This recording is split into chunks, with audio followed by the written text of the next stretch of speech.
আসসালামু আলাইকুম প্রিয় দর্শক, অন্য মঞ্চের আলোচনায় আজকে আমাদের অতিথি হিসেবে আছেন। নির্বাচনের পর রাজনৈতিক অঙ্গনে সক্রিয় হওয়ার চেষ্টা করছে কার্যক্রম নিষিদ্ধ থাকা আওয়ামী লীগ।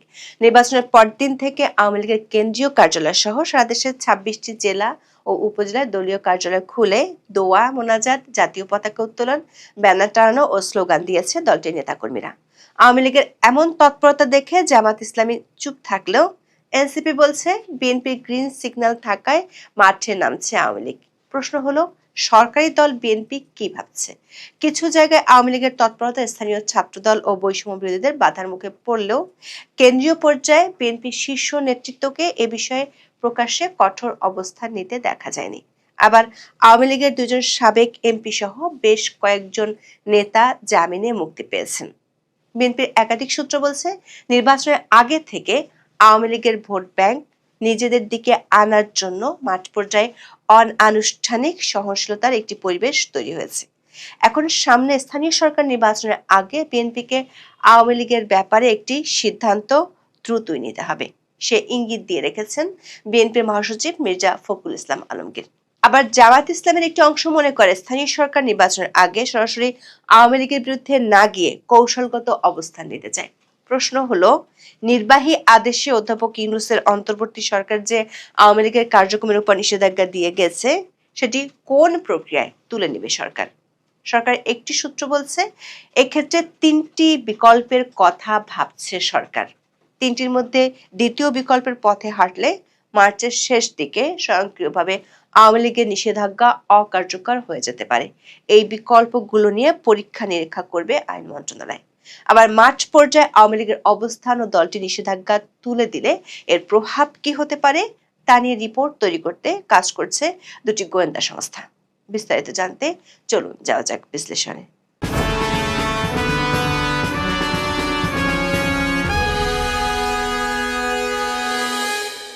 নির্বাচনের পরদিন ১৩ ফেব্রুয়ারি থেকে রাজধানীর বঙ্গবন্ধু অ্যাভিনিউ আওয়ামী লীগের কেন্দ্রীয় কার্যালয়ে পতাকা উত্তোলন করা হয়।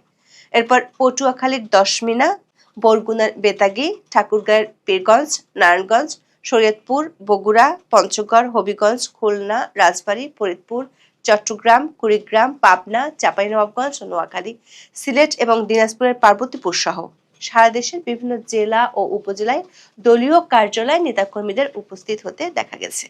এসব জেলায় দলটির পরিত্যক্ত কার্যালয়ের তালা ভেঙে ভিতরে প্রবেশ, জাতীয় দলীয় পতাকা উত্তোলন এবং বঙ্গবন্ধু শেখ মুজিবুর রহমান ও শেখ হাসিনার ছবি টানানোর ঘটনা ঘটে। বেশিরভাগ ক্ষেত্রে এসব কর্মসূচি সামাজিক যোগাযোগ মাধ্যমে ছড়িয়ে পড়ে। সবশেষ ধানমন্ডির আওয়ামী লীগের সভাপতির রাজনৈতিক কার্যালয়ের ফটকের সামনে জাতীয় পতাকা ও বঙ্গবন্ধুর ছবি রেখে স্লোগান দিয়েছে কার্যক্রম নিষিদ্ধ যুব মহিলা লীগের একদল নেত্রী। রাজনৈতিক বিশ্লেষকদের মতে, তৃণমূল পর্যায়ে এ ধরনের উপস্থিতি কেবল সাংগঠনিক বার্তা নয়, বরং জাতীয় রাজনীতিতে পুনরায় জায়গা করে নেওয়ার কৌশলগত প্রচেষ্টার অংশ। এই যে বিভিন্ন এলাকায় কার্যক্রম নিষিদ্ধ আওয়ামী লীগের অফিস খোলার চেষ্টা, পতাকা উত্তোলনের বাইরেও আরেকটি বিষয় সবার নজরে আসে। সেটি হলো, দীর্ঘ প্রায় ৯ মাস পর জামিন পেয়েছেন বরিশাল সদর আসনের সাবেক সংসদ সদস্য জেবুন্নেসা আফরোজ। একই সঙ্গে জামিন দেওয়া হয়েছে নিষিদ্ধ ছাত্রলীগের বরিশাল মহানগর সাবেক সভাপতি ও সদর উপজেলা পরিষদের সাবেক ভাইস চেয়ারম্যান জসিম উদ্দিন সহ দুজনকে। গ্রেপ্তারের ১.৫ বছর পর জামিনে কারামুক্ত হয়েছেন ঠাকুরগাঁও ২ আসনের সাবেক সংসদ সদস্য ও আওয়ামী লীগ নেতা দবিরুল ইসলাম। অনেক জায়গায় আওয়ামী লীগের এই তৎপরতার মুখে স্থানীয় ছাত্রদল বা বিএনপি সমর্থিত নেতাকর্মীদের বাধা, ভাঙচুর বা পুনরায় তালা ঝুলিয়ে দেওয়ার ঘটনা ঘটেছে। তবে কেন্দ্রীয় পর্যায়ে বিএনপি শীর্ষ নেতৃত্বকে এ বিষয়ে প্রকাশ্যে কঠোর অবস্থান নিতে দেখা যায়নি। বিষয়টিকে কার্যক্রম নিষিদ্ধ আওয়ামী লীগের প্রতি নতুন সরকারের নমনীয় মনোভাব বলে মনে করছেন বিশ্লেষকেরা। তাদের মতে, ত্রয়োদশ জাতীয় সংসদ নির্বাচনকে ঘিরে রাজনৈতিক সমীকরণে বড় পরিবর্তন এসেছে। সরকার গঠনের পর বিএনপির একটি অংশ মনে করছে, ইসলামী দলগুলোর উত্থান, বিশেষ করে জামাত ইসলামীকে মোকাবেলা করতে হলে আওয়ামী লীগকে পুরোপুরি রাজনৈতিকভাবে মাঠের বাইরে ঠেলে দেওয়া কৌশলগতভাবে সুবিধাজনক নাও হতে পারে। বিশেষ করে জুলাই সনদ ও সংস্কার ইস্যুতে আওয়ামী লীগ ও বিএনপির অবস্থান প্রায় একই বিন্দুতে এসে ঠেকেছে বলে বিশ্লেষকেরা মনে করছেন। বর্তমান সংসদে বিরোধী দলগুলোর সঙ্গে বিএনপির যে টানাপোড়েন তৈরি হয়েছে তার কেন্দ্রে রয়েছে সংবিধান সংস্কার পরিষদের শপথ না নেওয়া ও জুলাই সনদের বাস্তবায়ন প্রশ্ন। সম্প্রতি মন্ত্রিসভার শপথ অনুষ্ঠান বয়কট করেছে জামাত, এনসিপি সহ কয়েকটি বিরোধী দল। তাদের অভিযোগ, জুলাই সনদের প্রতিশ্রুতি বাস্তবায়নে সরকার আন্তরিক নয়। অন্যদিকে আওয়ামী লীগ ও জুলাই সনদ বাস্তবায়নের বিষয়ে আপত্তি জানিয়ে আসছে। ফলে এই ইস্যুতে বিএনপি ও আওয়ামী লীগের মধ্যে নীরব সমঝোতার একটি ক্ষেত্র তৈরি হয়েছে, এমন ধারণা রাজনৈতিক অঙ্গনে জোরালো হচ্ছে। নির্বাচনের আগেও গণভোট ইস্যুতে আওয়ামী লীগ না ভোটের পক্ষে প্রচারণায় সক্রিয় ছিল। যদিও বিএনপির কেন্দ্রীয় নেতৃত্ব সরাসরি কোনো অবস্থান নেয়নি, তবু তৃণমূল পর্যায়ে অনেক নেতাকর্মী না ভোটের পক্ষে প্রচারণা চালান। সে সময় থেকেই দুই দলের মধ্যে দূরত্ব কিছুটা কমতে শুরু করে বলে মনে করেন বিশ্লেষকেরা। রাজনৈতিক বিশ্লেষকদের মতে আওয়ামী লীগ এখন সরাসরি বড় কর্মসূচির বদলে উপস্থিতি জানানোর কৌশল নিয়েছে। ছোট ছোট প্রতীকী কর্মসূচির মাধ্যমে তারা সংগঠনের অস্তিত্ব টিকিয়ে রাখতে চাইছে। একই সঙ্গে তারা দেখছে বিএনপির প্রতিক্রিয়া কতটা কঠোর বা সহনশীল হয়। এই প্রতিক্রিয়ার উপর নির্ভর করবে ভবিষ্যতের কৌশল। অন্যদিকে বিএনপির একটি অংশ মনে করছে বহুদলীয় গণতন্ত্রে একটি বড় দলকে সম্পূর্ণ নিষ্ক্রিয় রাখা দীর্ঘমেয়াদে রাজনৈতিক অস্থিরতা বাড়াতে পারে এবং এতে তৃতীয় শক্তি লাভবান হতে পারে। বিএনপি চেয়ারম্যান তারেক রহমান নির্বাচনের আগে বার্তা সংস্থা রয়টার্সকে দেওয়া এক সাক্ষাৎকারে বলেছেন, জনগণ চাইলে সাবেক প্রধানমন্ত্রী শেখ হাসিনার সন্তানরা রাজনীতিতে ফিরতে পারেন। এই বক্তব্যকে রাজনৈতিক মহল কেবল ব্যক্তিগত মন্তব্য হিসেবে দেখছে না, বরং এটি একটি বৃহত্তর রাজনৈতিক বার্তা হিসেবেই বিবেচিত হচ্ছে। জাতীয় সংসদ নির্বাচনে বিএনপির নিরঙ্কুশ বিজয়ের পর বিএনপির চেয়ারম্যান তারেক রহমানের সঙ্গে বৈঠকের আগ্রহ প্রকাশ করেন সাবেক প্রধানমন্ত্রী শেখ হাসিনার ছেলে সজীব ওয়াজেদ জয়। ব্রিটিশ সংবাদ মাধ্যম আইটিভিকে দেওয়া এক সাক্ষাৎকারে সজীব ওয়াজেদ জয় বলেছিলেন, তিনি সব সময় উন্মুক্ত। তিনি এমন একজন মানুষ যে সব সময় আলোচনায় বিশ্বাস করে, তা যত কঠিনই হোক বা যার সঙ্গেই হোক, এটাই তার কৌশল। বিএনপির বিপুল বিজয়ের পর প্রথম সংবাদ সম্মেলনে আওয়ামী লীগ নিয়ে প্রশ্নের জবাবে তারেক রহমান বলেন, আইনের শাসন নিশ্চিত করার মাধ্যমে সমাধান হবে। সবশেষ গত 8ই ফেব্রুয়ারি নতুন সরকারের মন্ত্রী হিসেবে প্রথম কর্মদিবসে আওয়ামী লীগের বিষয়ে সরকার অবস্থান কি হবে এমন প্রশ্নের জবাবে স্থানীয় সরকার, পল্লী উন্নয়ন ও সমবায় মন্ত্রী মির্জা ফখরুল ইসলাম আলমগীর বলেন, এটা তারা রাজনৈতিকভাবে পরে জানাবেন। এ নিয়ে সরকারে আলোচনার পরে জানা হবে। নির্বাচন কমিশন সূত্রে জানা গেছে, মেয়াদ উত্তীর্ণ ঢাকা উত্তর ও ঢাকা দক্ষিণ এবং চট্টগ্রাম সিটি কর্পোরেশন নির্বাচন আয়োজনের মধ্য দিয়ে স্থানীয় সরকারের নির্বাচন কার্যক্রম শুরু করতে চাইছে ইসি। এ বিষয়ে স্থানীয় সরকার বিভাগ ইতিমধ্যে নির্বাচন কমিশনের কাছে চিঠি পাঠিয়েছে। এই 3 সিটি কর্পোরেশন নির্বাচন শেষে পর্যায়ক্রমে বাকি 9 সিটি কর্পোরেশন এবং পাশাপাশি জেলা পরিষদ, পৌরসভা ও উপজেলা পরিষদ নির্বাচন আয়োজন করা হবে। 2024 সালের 5ই আগস্ট সরকার পতনের পর মেয়র, চেয়ারম্যান ও কাউন্সিলরদের পদত্যাগের প্রেক্ষাপটে অন্তর্বর্তী সরকার 12টি সিটি কর্পোরেশন, 330টি পৌরসভা, 497 উপজেলা পরিষদ এবং 64টি জেলা পরিষদের জনপ্রতিনিধিদের অপসারণ করে। বর্তমানে ইউনিয়ন পরিষদ ছাড়া এসব স্থানীয় সরকার প্রতিষ্ঠান প্রশাসকের মাধ্যমে পরিচালিত হচ্ছে। তবে আদালতের আদেশে চট্টগ্রাম সিটি কর্পোরেশনের মেয়র হিসেবে দায়িত্ব পালন করছেন শাহাদাত হোসেন। ইসি সূত্র জানায়, অন্তর্বর্তী সরকার দায়িত্ব নেওয়ার পরপরই স্থানীয় সরকার নির্বাচন আয়োজন নিয়ে আলোচনা উঠেছিল। সে সময় 3 বড় সিটি কর্পোরেশন ঢাকা উত্তর, ঢাকা দক্ষিণ ও চট্টগ্রাম সিটি কর্পোরেশন নির্বাচন আয়োজনের প্রস্তুতি নিতে চিঠি দেওয়া হয়। পরে অবশ্য বিএনপি সহ অধিকাংশ রাজনৈতিক দলের আপত্তির কারণে সংসদের আগে স্থানীয় সরকার নির্বাচন আয়োজনের সম্মতি দেয়নি সরকার। সরকার বিরুদ্ধে সমালোচনা দানা বাঁধার আগেই নির্বাচনে 2/3 জয়ের আমেজ টাটকা থাকতে থাকতে বিএনপি স্থানীয় সরকার নির্বাচনগুলো সেরে ফেলতে চায়। নির্বাচন কমিশনার আব্দুর রহমান আল মাসুদ বলেছেন, ঈদের পর স্থানীয় সরকার নির্বাচনগুলো ধারাবাহিকভাবে সম্পন্ন করা হবে। বিএনপির শীর্ষ নেতাদের কয়েকজন মনে করেন, এই স্থানীয় সরকার নির্বাচনগুলোর আগে আওয়ামী লীগের নিষেধাজ্ঞার বিষয়ে বিএনপিকে একটি সিদ্ধান্ত নিতে হবে। কারণ জাতীয় নির্বাচনে আওয়ামী লীগের ভোটারদের একটি বড় অংশের ভোট বিএনপির বাক্সে পড়েছিল। ভোটার হিসেবে দেখা গেছে, আওয়ামী লীগের ঘাঁটি হিসেবে পরিচিত এলাকাগুলোতে বিএনপি নিরঙ্কুশ জয় পেয়েছে। বিষয়টিকে মাথায় রেখে স্থানীয় সরকার নির্বাচনের আগে সরকার আওয়ামী লীগের ব্যাপারে সিদ্ধান্ত নিতে চায়। না হলে স্থানীয় সরকার নির্বাচনে একই ভোট ব্যাংক বিএনপির বিরুদ্ধে গেলে উল্টো ফল আসতে পারে। অন্যদিকে জামাতের নেতারা মনে করেন অনেক এলাকায় যেখানে বিএনপি নেতারা আওয়ামী লীগের উপর নির্যাতন চালিয়েছিল সেখানে আওয়ামী লীগ জামাতকে ভোট দিয়েছিল। আবার স্থানীয় সরকার নির্বাচনের আগে সরাসরি আওয়ামী লীগের বিরুদ্ধে প্রকাশ্যে জামাত ইসলামী বিরোধিতা করলেও সেটি হিতে বিপরীত হতে পারে। যদিও জামাতের জোটে থাকা এনসিপি মনে করে বিএনপির গ্রিন সিগন্যাল থাকার কারণে আওয়ামী লীগের নেতা কর্মীরা কার্যালয়গুলো খুলছে। দর্শক, 2024 সালের 12ই মে আওয়ামী লীগের কার্যক্রম নিষিদ্ধ করে অন্তর্বর্তী সরকারের স্বরাষ্ট্র মন্ত্রণালয়ের জননিরাপত্তা বিভাগের রাজনৈতিক শাখা 2 থেকে একটি আদেশ জারি করা হয়েছিল। ওই আদেশটি জারির জন্য সরকার এর আগে 2009 সালের সন্ত্রাস বিরোধী আইনটি সংশোধন করে সন্ত্রাস বিরোধী সংশোধন অধ্যাদেশ 2025 জারি করে। 2009 সালের সন্ত্রাস বিরোধী আইনের 18-1 নম্বর ধারায় বলা হয়েছিল, এই আইনের উদ্দেশ্য পূরণ করবে সরকার কোনো ব্যক্তি বা সত্তা সন্ত্রাসী কাজের সাথে জড়িত আছে মর্মে যুক্তিসঙ্গত কারণের ভিত্তিতে সরকারি গেজেটের প্রজ্ঞাপন দ্বারা ওই ব্যক্তিকে তফসিলে তালিকাভুক্ত করিতে পারিবে বা সত্তাকে নিষিদ্ধ ঘোষণা ও তফসিলে তালিকাভুক্ত করিতে পারিবে। কোন দল বা দলের কার্যক্রমকে সরাসরি নিষিদ্ধ করার কোনো বিধান এই আইনে ছিল না। অন্তর্বর্তী সরকারের আইন উপদেষ্টা আসিফ নজরুল তড়িঘড়ি করে 2009 সালের আইনের সত্তাকে নিষিদ্ধ ঘোষণা ও তফসিলে তালিকাভুক্ত করতে পারবে এই শব্দগুলোর পর সত্তার যাবতীয় কার্যক্রম নিষিদ্ধ ঘোষণা করতে পারবে এমন শব্দগুলো যোগ করে নতুন অধ্যাদেশ জারি করে। আর তাতেই রাতারাতি নিষিদ্ধ হয়ে যায় আওয়ামী লীগের কার্যক্রম। সরকারের সাথে সুর মিলিয়ে নির্বাচন কমিশন আওয়ামী লীগের প্রতীক স্থগিত করে। সরকারের সূত্রগুলো বলছে, এখন সরকারের মধ্যে আলোচনার বিষয় হলো আওয়ামী লীগের নিষেধাজ্ঞা যদি তুলে দেওয়ার সিদ্ধান্ত হয় তাহলে সেটি কোন প্রক্রিয়া করা হবে। এখানে 3টি প্রক্রিয়া নিয়ে প্রাথমিকভাবে আলোচনা হয়েছে বলে জানা গেছে। প্রথমত, যেহেতু সরকার নির্বাহী আদেশে নিষেধাজ্ঞা আরোপ করা হয়েছে সে কারণে সরকার চাইলে এই আদেশ যে কোনো সময় প্রত্যাহার করতে পারে। তবে বিএনপি নীতি নির্ধারকদের কেউ কেউ মনে করেন এই সরাসরি সরকারি আদেশে প্রত্যাহারের চেয়ে অন্য কোনো প্রক্রিয়া হলে সেটি অনেক বেশি যুক্তিসঙ্গত হবে। সেক্ষেত্রে দ্বিতীয় প্রক্রিয়াটি একটু সময় সাপেক্ষ হলেও বেশ কৌশলী।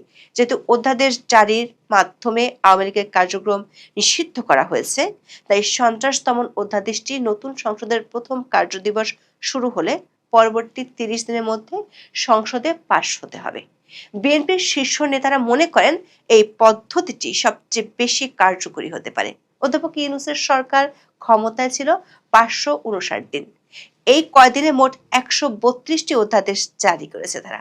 আইন মন্ত্রণালয়ের হিসাব অনুযায়ী দায়িত্ব নেওয়ার পর অন্তর্বর্তী সরকার 2024 সালে 17টি, 2025 সালে 80টি এবং 2026 সালে 17 ফেব্রুয়ারি আগ পর্যন্ত 35টি অধ্যাদেশ জারি করে। এইসব অধ্যাদেশকে সংবিধান অনুযায়ী আইনে পরিণত করতে হলে বর্তমান সরকারকে দিনে গড়ে 4.5টি করে অধ্যাদেশকে আইনে রূপান্তর করতে হবে, যেটি কোনোভাবেই বাস্তব ভিত্তিক নয়।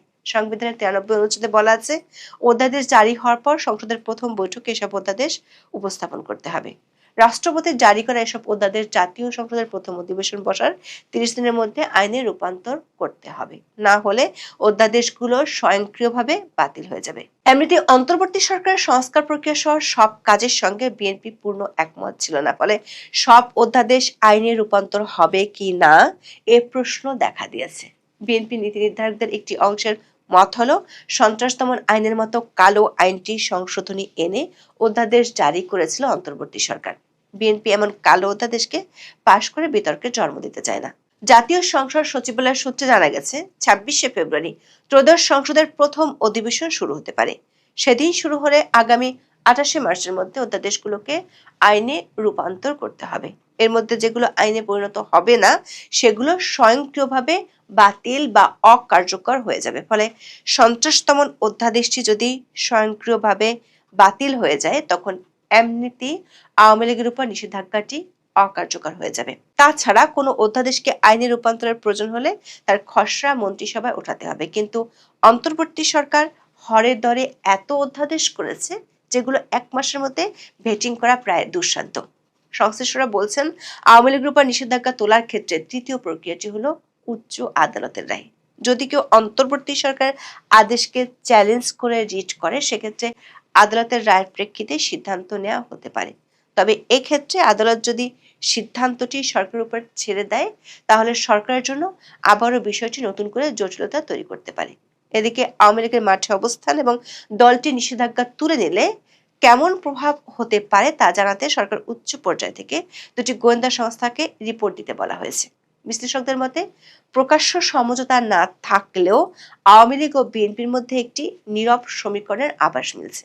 তবে পরিস্থিতি কোন দিকে মোড় নেয় তা নির্ভর করবে আওয়ামী লীগের সাংগঠনিক কার্যক্রমের ধারাবাহিকতা ও জাতীয় রাজনীতির পরবর্তী পদক্ষেপের উপর। তবে এটি নিশ্চিত হওয়া গেছে, স্থানীয় সরকার নির্বাচনের আগেই বিএনপি এ বিষয়ে সিদ্ধান্ত সেরে ফেলতে চায়। সামনে রাষ্ট্রপতি নির্বাচন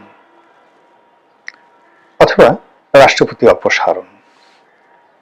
ডক্টর মোহাম্মদ ইউনূসের সরকার বিদায় নেওয়ার পর এখন সবচেয়ে যে জটিল, কুটিল এবং ভয়ঙ্কর একটি খেলা আগামীতে জাতির সামনে অপেক্ষা করছে। যদি সেটা শান্তিপূর্ণভাবে হয় আলহামদুলিল্লাহ, আর যদি এই রাজনীতির যে শতরঞ্চি বা রাজনীতির যে খেলাধুলা, সেই খেলাতে 19-20 হয়, হেরফের হয়, সর্বনাশ হয়ে যাবে, মারাত্মক সর্বনাশ হয়ে যাবে। আমি আমার নিজের জীবনে যে জিনিসগুলো দেখেছি, যে আমি পরিশ্রম ছাড়া অপ্রত্যাশিতভাবে অন্যের দয়ায়, অন্যের করুণায় বা অন্যের খেয়াল খুশিতে যখন কোনো একটা জিনিস গ্রহণ করেছি, পেয়েছি, ভোগ করেছি, ওটা আমার জীবনে ভীষণ রকম অপমান, দুর্ভোগ, দুর্দশা, লাঞ্ছনা, গঞ্জনা ডেকে নিয়ে এসেছে। আমি যখন আমার নিজের পরিশ্রম লব্ধ কোনো কাজ করেছি, বা আমার একটা সার্কেল আছে, জীবনের একটা রোড ম্যাপ আছে, যেটা পরিণত বয়সে প্রতিটা মানুষ বুঝতে পারে যে তার পক্ষে কোন কাজটি করা শোভনীয়, কোন কাজটি করা অশোভনীয়। চোর কখনো রাতারাতি যদি ভালো কাজ করতে যায় ধরা খাবে। ও চুরির মধ্যেই হয়তো ওর জীবনের একটা সার্কেল রেখে দেওয়া হয়েছে। ও হঠাৎ অলি আল্লাহ হতে চাইলে, মসজিদ থেকে নামাজ পড়তে চাইলে, ওদিন সে জুতা চুরি করে না, কিন্তু লোকজন তাকে জুতো চুরির জন্য মারধর করবে। আবার কোন একজন অলি আল্লাহ, গাউস কুতুব, পীর মাশায়েখ, সে হয়তো একদিনের জন্য যে কোনো একটা লাউ চুরি করে বসলো, সে এমন শাস্তি পাবে যেটা কল্পনা করার মতো নয়। যে মানুষ দাতা, অন্যকে দেয়, সে মানুষ যদি কোনো কারণে অন্যের একটা জিনিসের প্রতি লোভ হলো, যে উইশ, এই লোকটা যদি আমাকে সেটা দিত, এবং সেই লোকটা তাকে সেটা দিল, সে চেয়ে নিল বা চাইলো না, এমনি দিল, দেখবেন যে তার সেই দাতা যে গুণাবলীটা, সেটা আল্লাহ উঠিয়ে নিয়ে যাবেন। সে আর দাতা থাকতে পারবে না, গহিরা হয়ে যাবে। ভোগী, যে মানুষ মানুষকে খাওয়ায়, শুধু মানুষকে খাওয়ায়, সে যদি কোনো কারণে অন্য মানুষটা খেতে পছন্দ করে বা বাধ্য হয়, বা অন্য মানুষটা খেতে যায়, তার সে সম্মানটা আর থাকে না। তো আমার এই নিজের জীবন দিয়ে আমি এটা জিনিস বললাম, যে আমার জীবনে সব ক্ষেত্রেই পরিশ্রম, সম্মান, মর্যাদা, যা কিছু যতটুকু আমার অর্জন, প্রত্যেকটার পিছনে আল্লাহর দয়া, করুণার সঙ্গে সঙ্গে আমাকে আল্লাহ মেহনত করার সুযোগ দিয়েছেন। কারো দয়া, করুণা, কোনো মানুষের সাহায্য জন্য আমাকে কোনোদিন আমার শৈশব থেকে এই পর্যন্ত কোথাও যেতে হয়নি।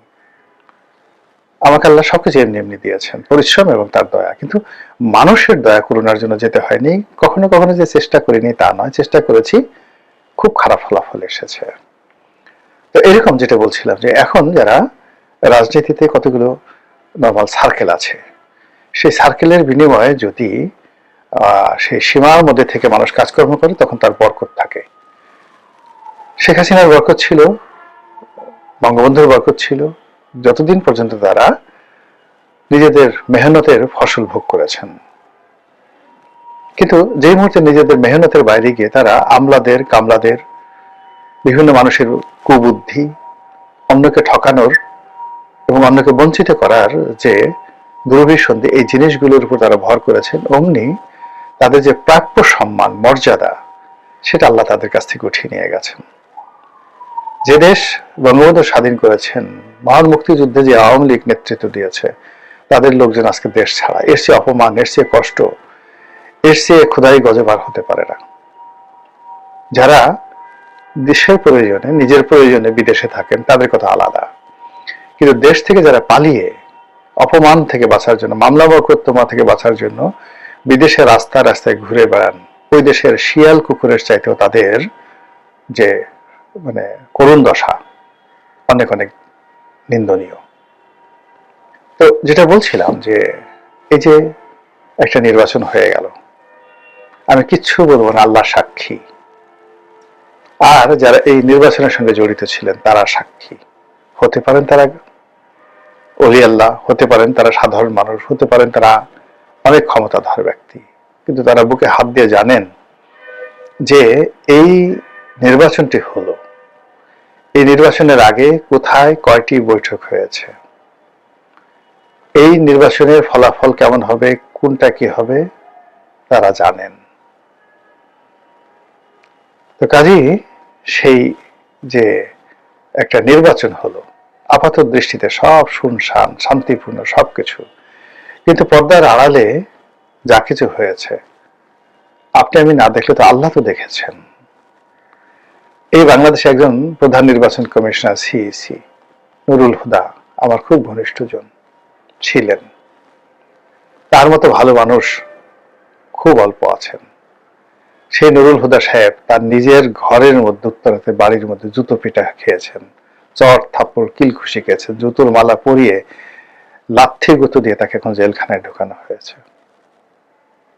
হাবিবুল আওয়াল আমার ডিপার্টমেন্টের বড় ভাই, ল ডিপার্টমেন্টের, অনেস্ট কাকে বলে, সততা কাকে বলে, 2024 নির্বাচনের জন্য তিনি যেভাবে নিন্দিত হয়েছেন, যেভাবে তিনি নুরুল হুদার ঘটনার পরে মব আতঙ্কে অস্থির হয়ে পড়েছিলেন, পুলিশ ডেকে তারপর তিনি আত্মসমর্পণ করে জেলখানায় ঢুকে এখন প্রাণ বাঁচাচ্ছেন। এইভাবে মানুষের যে হক, সেই হক নষ্ট করলে আপনি সামনে থাকেন, পিছনে থাকেন, দূরে দাঁড়িয়ে দাঁড়িয়ে তামসা দেখেন, ঘ্রাণ শুকেন, মানুষের হক নষ্ট করলে দুনিয়াতেই এটার বিচার হয়ে যায়। কেউ রক্ষা পায়নি। স্বাধীনতার পর থেকে আজ অবধি বঙ্গবন্ধু রক্ষা পেয়েছেন? জিয়াউর রহমান কি আপনার কি মনে হয় তার যে মৃত্যুটা খুব স্বাভাবিক মৃত্যু? এরশাদের অপমান, এরশাদের ক্ষমতাচ্যুতি, এরশাদের মৃত্যু স্বাভাবিক? রওশন এরশাদের অবস্থা কি, এবং খালেদা জিয়ার অবস্থা কি?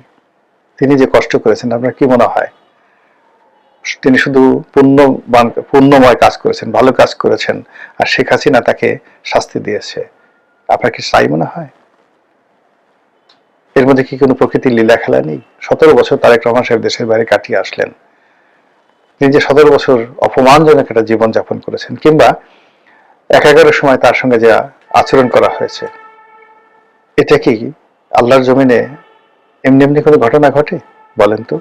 তাহলে আল্লাহ দায়ী হবেন না যে ঠিক আছে তারেক রহমান সাহেব নির্দোষ ছিলেন, ফুলের মতো পবিত্র ছিলেন, তাকে মিলিটারি নিয়ে মেরেছে, কোমর ভেঙে দিয়েছে, কাজেই আল্লাহ ন্যায় বিচারক নন, আল্লাহ ভুল করেছেন, এই কথা আপনি বলার সঙ্গে সঙ্গে ইমান চলে যাবে। আর আপনি যদি এই কথাগুলো বলেন, বিশ্বাস করেন, তখন আপনার প্রশ্ন করা আপনার জন্য ফরজ হয়ে যায় যে আপনি এই যে 17 বছর এত কষ্ট করলেন, আপনি এখান থেকে আবার নিয়ামত পেলেন, কিভাবে পেলেন? আপনি তওবা করেছেন, অনুশোচনা করেছেন, আল্লাহ কাছে আপনি কিভাবে আত্মসমর্পণ করেছেন যে আল্লাহ আপনাকে ক্ষমা করে দিয়ে আবার নতুন একটি নিয়ামত আপনাকে দান করলেন? এই প্রশ্ন করে আপনার জন্য ফরজ। আপনি যদি সেই কৌশল জেনে নেন তারেক রহমান সাহেবের কাছে, তারপর নিজে অনুসরণ করেন নিজের ভুলের জন্য, তখন আপনার আত্মশুদ্ধি হবে। কিন্তু আপনি যদি মনে করেন যে না, আমার নেতা ভুল করতে পারেন না, সব ভুল মঈনুদ্দিন ফখরুদ্দিনের, সব ভুল মাসুদউদ্দিনের, সব ভুল শেখ হাসিনার, তাহলে আপনি গাফিল হয়ে যাবেন। আল্লাহর হুকুম ছাড়া গাছের পাতা নড়ে না। তারেক রহমান গেছেন অতীতে আল্লাহর হুকুমে, আবার আসছেন আল্লাহর হুকুমে, এটি আপনাকে বুঝতে হবে। যা বলছিলাম, সামনে রাষ্ট্রপতি নির্বাচন, এই রাষ্ট্রপতি নির্বাচন নিয়ে অনেক খেলা হবে। সেই খেলার আগে বর্তমান রাষ্ট্রপতি কি মেয়াদ পূর্ণ করবেন নাকি চলে যাবেন? দিস ফার্স্ট প্রশ্ন। সম্ভবত তাকে চলে যেতে বলা হবে বা তিনি চলে যাবেন। দ্বিতীয়ত, কে হবে রাষ্ট্রপতি? ডক্টর মোহাম্মদ ইউনূস নাকি বিএনপির কোনো কর্তা ব্যক্তি?